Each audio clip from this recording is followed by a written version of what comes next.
These boys had commanded the respect and admiration of all of Egypt, from the Muslim Brotherhood at Cairo University to the warden of the prison, the executioner.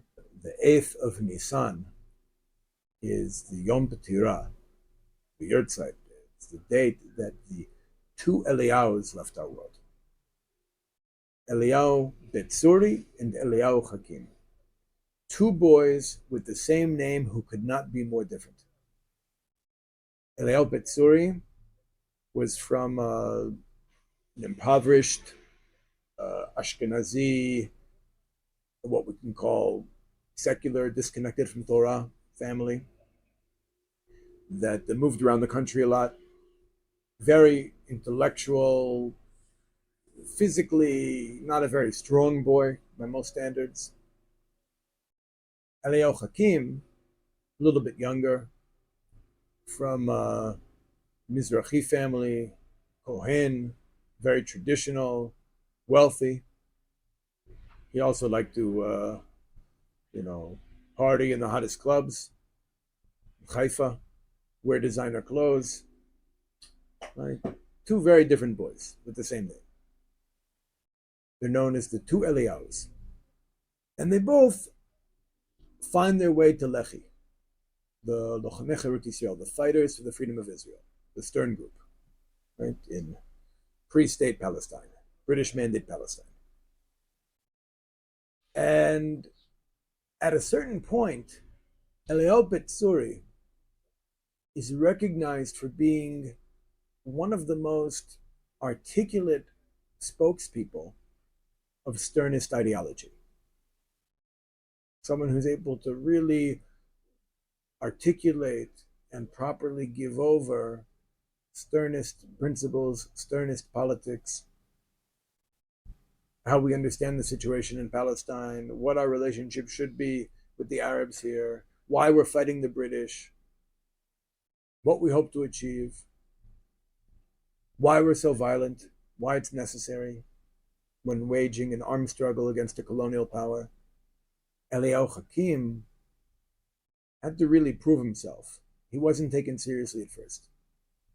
He was seen as a spoiled brat looking for adventure. So the underground tested him. They made him smuggle weapons from Egypt to Palestine. And he did a good job. Put himself at risk, showed himself to be resourceful, sharp, and he also proved himself to be the best marksman with a pistol in the Leḥi.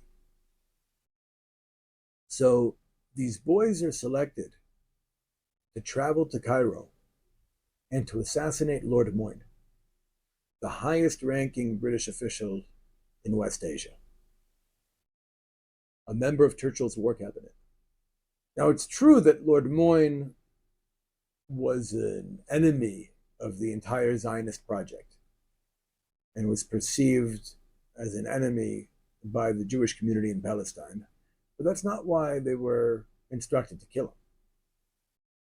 They were instructed to kill him because he was the highest profile representative of the British Empire. So in theory, even if he was a great Zionist, a supporter of the Zionist project, they would have still killed him because he's a representative of the empire that's ruling our land and has to go. So they travel to Cairo. They succeed. Eliyahu Ḥakim kills them. They escape on bicycles. And they're pursued by an Egyptian police officer on a motorcycle who manages to shoot Eliyahu Bet-Zuri, who falls. Eliyahu Ḥakim returns to help him, but neither fire on the Egyptian police officer because they have very strict instructions not to harm any Egyptians. Why? Because from the point of view of Leḥi, the Egyptians are our natural allies. They're another Semitic people being occupied and victimized by British imperialism. And therefore, they're our natural allies. And we should be comrades. We should fight shoulder to shoulder against British rule. So they're arrested and they're put on trial. And Eliyahu Bet-Zuri does such a great job articulating the Leḥi position, why they killed Lord Moyne, explaining the difference between Leḥi and Zionism, because they said, we're not Zionists. We're native people fighting for our freedom. Zionism is Chaim Weizmann. Zionism is the Jewish Agency.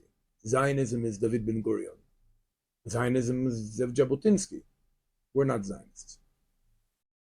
We're the continuation of the Jews who fought the Greeks and the Romans. And he does such a great job putting forward the Leḥi position that at the University of Cairo, the Muslim Brotherhood organizes demonstrations for their freedom. But there's a lot of British pressure on the Egyptian court. Remember, the British still rule Egypt at this time, even though they technically have a king. He's a British puppet. And the two boys are sentenced to death. Right? Now, during their trial, they could have, there were all these different lines of defense that were presented to them, like the trauma of the Holocaust, and they rejected all of it. No, we want to be very clear that we're fighting a war against British imperialism. We did what we did out of deep principles, out of conviction. We believe it was right. We're going to explain in court why it was right. And we're not going to try to get ourselves off, regardless of what this lawyer or that lawyer tries to beg us to do. So they're found guilty. They're found guilty. They're sentenced to hang. On Nisan, they were in fact executed. Now, the night before their execution, the rabbi comes to do vidui with them. Ḥakim, a kohen from a Mizraḥi family, of course, does vidui. Eliyahu Bet-Zuri refuses. He says, I'm an atheist. I'm not going to be a hypocrite the night before my execution. I'm not going to do this ritual thing. He refuses vidui. The rabbi, from that night on, according to legend, loses his power of speech. The next morning, the boys are taken to be executed, to hang. Ḥakim looks at his red death row jumpsuit, says, these are the finest clothes I've ever worn. Remember, he's used to wearing designer clothes and grew up quite wealthy, and a bit of a wild kid before he got political, before he was radicalized. These are the finest clothes I've ever worn. And when they approach the hangman doesn't understand what's going on because he's never seen people approach their death with smiles on their faces. He says, why are you smiling? And Ḥakim answers, we're smiling at the next generation who will see a Hebrew flag over Jerusalem. They each sing Hatikva and are executed. They're buried together in a single grave in the Cairo Jewish cemetery. The executioner goes to his doctor, who was a Jew, and says, I've been an executioner for decades. And this is the first time in my life I feel like a murderer. Please beg your Jewish God to forgive me for what I've done. The warden of the prison says, today I saw 2 lions die. Right? These boys had commanded the respect and admiration of all of Egypt, from the Muslim Brotherhood at Cairo University to the warden of the prison and the executioner. 30 years go by. 1975. Prime Minister Yitzhak Rabin, in a deal with Egypt, an exchange of prisoners deal, insists on the bodies of the 2 Eliyahus being brought to Har Herzl for a military burial. The Chief Rabbi of Israel at the time, one of the Chief Rabbis of Israel at the time, Rav Yosef, apologizes the boy, saying they were like Shimon and Levi, who went out holy and came back pure. But the chief rabbi of England at the time, Lord Jacobowitz, condemns the state of Israel for giving 2 terrorists a military burial. Right? We have a machloket here between the chief rabbi of Israel and the chief rabbi of England. And the chief rabbi of England is, remember, he's a servant of the crown. He is the Queen of England's chief rabbi. He's the Jewish mouthpiece for British policy, British interests, British values. Therefore, he condemns the state of Israel for giving 2 terrorists a military burial. Remember, they killed a British minister, an important British minister. So this machloket is actually decided by the Kadosh Baruch Hu. Because when their bodies are brought to Israel, Prime Minister Rabin sends a Knesset member from the Likud party, Yitzhak Shamir, who is their commander, their the man who sent them on their mission in the Leḥi. And he's sent to inspect their bodies. And he writes in his autobiography that when he saw their bodies, he almost fainted. Nothing had changed. Their facial hair, their fingernails, it was like they'd just been executed. It says in the Gemara, in a number of places, at least 3 places, that the martyrs of Israel, death can't touch them. Right? They don't decompose. And we've actually seen this before.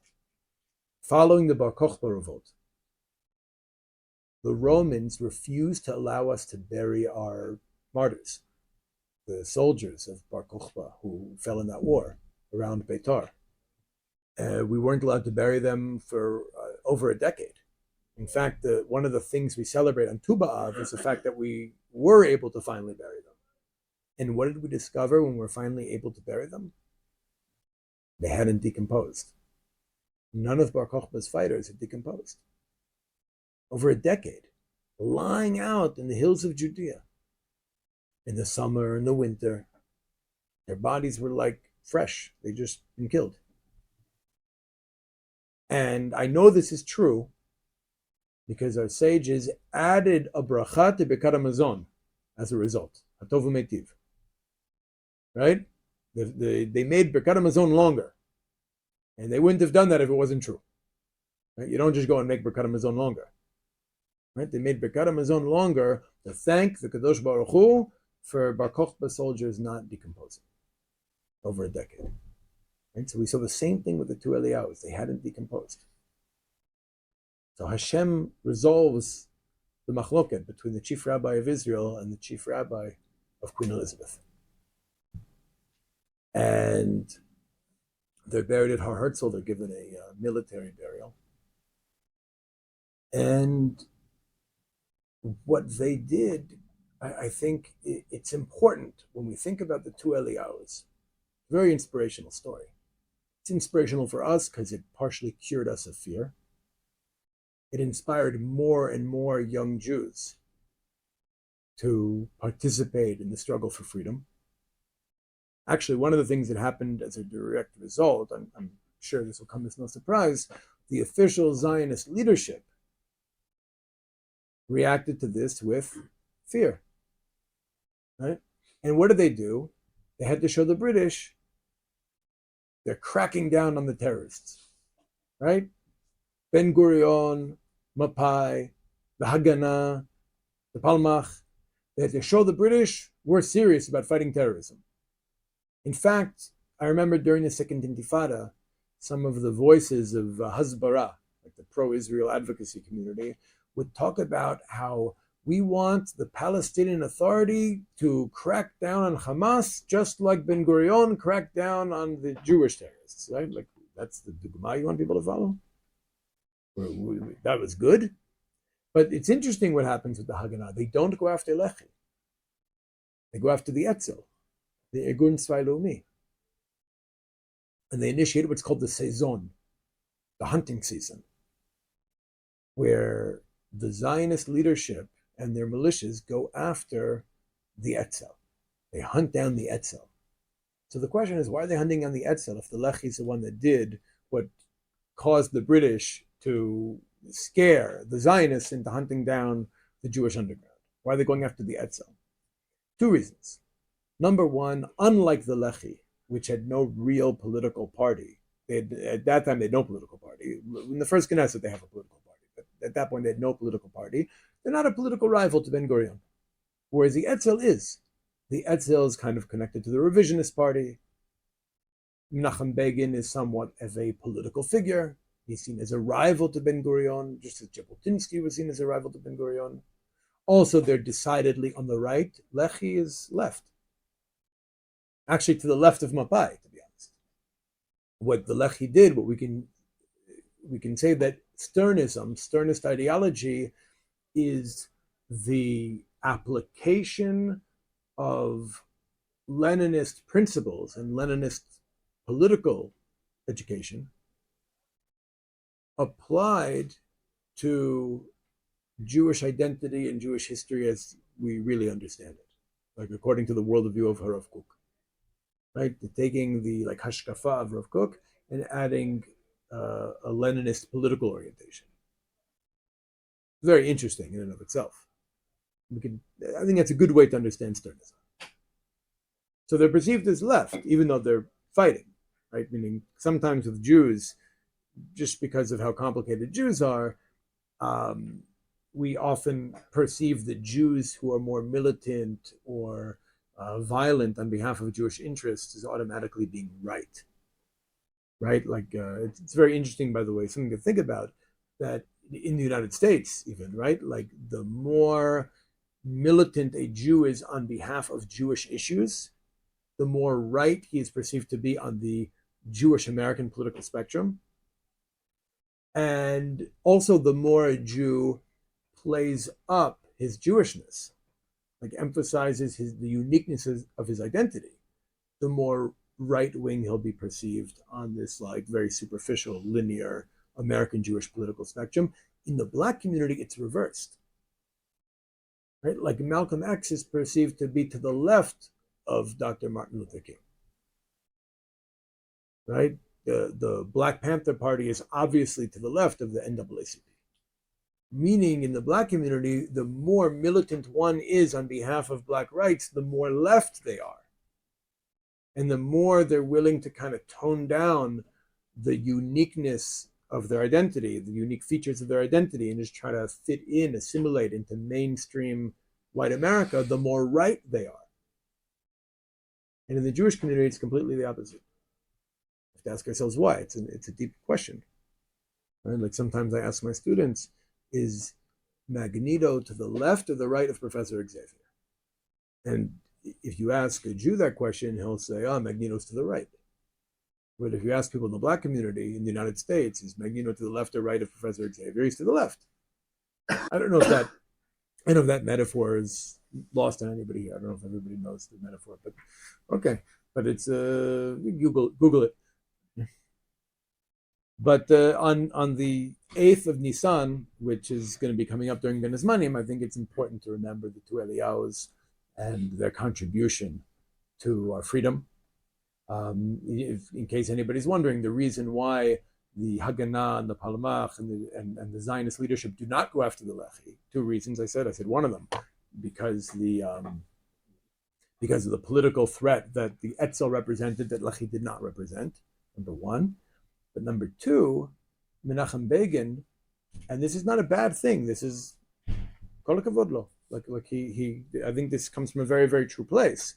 He made very clear that there will be no civil war. We will not fight back. No matter what the Haganah does, no matter what the Palmach does, the Etzel will not retaliate. And when his lieutenants challenged him and said, there is a civil war, it's one-sided, Begin responded, better catastrophe for us and catastrophe for the whole Jewish people. Right? There will be no civil war. We're not going to fight back. This is a profound, deep lesson of Jewish history. What did Natan Yelenmor do? Natan Yelenmor was the political leader of Leḥi. He sat across a table from the commanders of the Haganah. He put a pistol on the table And he said, if you touch our boys, we'll kill your leaders. So the Haganah hunted the Etzel, not the Leḥi. Even though the Leḥi were the ones who assassinated Lord Moyne and caused the British to get angry to begin with. Right? So was Begin right or was Yellen more right? Truth is, they're both right. Right? They both did something true. They both said something correct. Practically speaking, one could argue Yellen Moore was more correct in terms of the results. I mean, we can say that maybe Begin's behavior was more principled, higher values, but he put his fighters in danger. Yellen Moore didn't have to kill anyone. And they agreed, the Leḥi agreed to stop all activities for the time being. That's true. I can't forget that. That's an important part of it. But the truth is, they logistically weren't in a position to strike at that moment. Meaning they put a lot of their resources into the Lord Moyne assassination. They were a very small group, very limited resources. So anyway, they weren't in a position to really do all that much. So they did this combination. The Leḥi said, on the one hand, you touch our boys, we kill your leaders. But yes, we agree to cease all activities for whatever time period. The Etzel refused to cease activities, but we're not going to fight back. Right? So the Leḥi, especially Yellen Moore, much more politically advanced than Begin. Begin was definitely a man of great pathos, right? Deep, emotional connection to the Jewish story and his place in that story. But I think that politically speaking, the Leḥi was more advanced. Right? They were real revolutionaries. Real revolutionaries. You could say Begin was a good Jew, great Jew. The Leḥi were great revolutionaries who were fighting for the things we say in the Amidah. At least some of them. How does Eliyahu Bet-Zuri rise to that level of martyrdom? The Kadosh. Even though he refused vidui. Kadosh, he didn't decompose. Right? He's holy. Hashem said he's holy. Not that he thought he was holy. It's not up to him. We also have to remember something, that at that time, unlike today, in the Jewish world, Torah and the Torah lifestyle were widely perceived as incompatible with Jewish national consciousness and aspirations. It was just the way it was, especially amongst Ashkenazi, right? Like to be like a real Torah Jew meant to be kind of like either anti-Zionist or ambivalent towards Zionism, right? And to be a Jewish nationalist meant you don't let the religion get in the way. Right? There's even, I think, Chernikovsky might have a poem about the power of the God of the Hebrews, who smote armies and split the sea and all these things until we strangled him with tefillin. You know, like until we like ruined it all with religion. Right? And this is the way a lot of these people were thinking at the time. There was this incompatibility between Torah observance and national fulfillment. And now we don't see that at all. Now we see that the Torah Jews seem to be some of the most like Moser Nefesh for the nation, and going to the best combat units and becoming at least the mid-level combat officers, and are building yeshuvim and are giving their lives for what they believe to be important to Am Yisrael. It's totally different. Today we have a different dichotomy to resolve, a different contradiction to resolve. And that's between those who are committed to Torah and national fulfillment versus those who are committed to universalism. And that seems to be and that's what we need to kind of integrate and synthesize, just like we've already synthesized the nationalism in the Torah.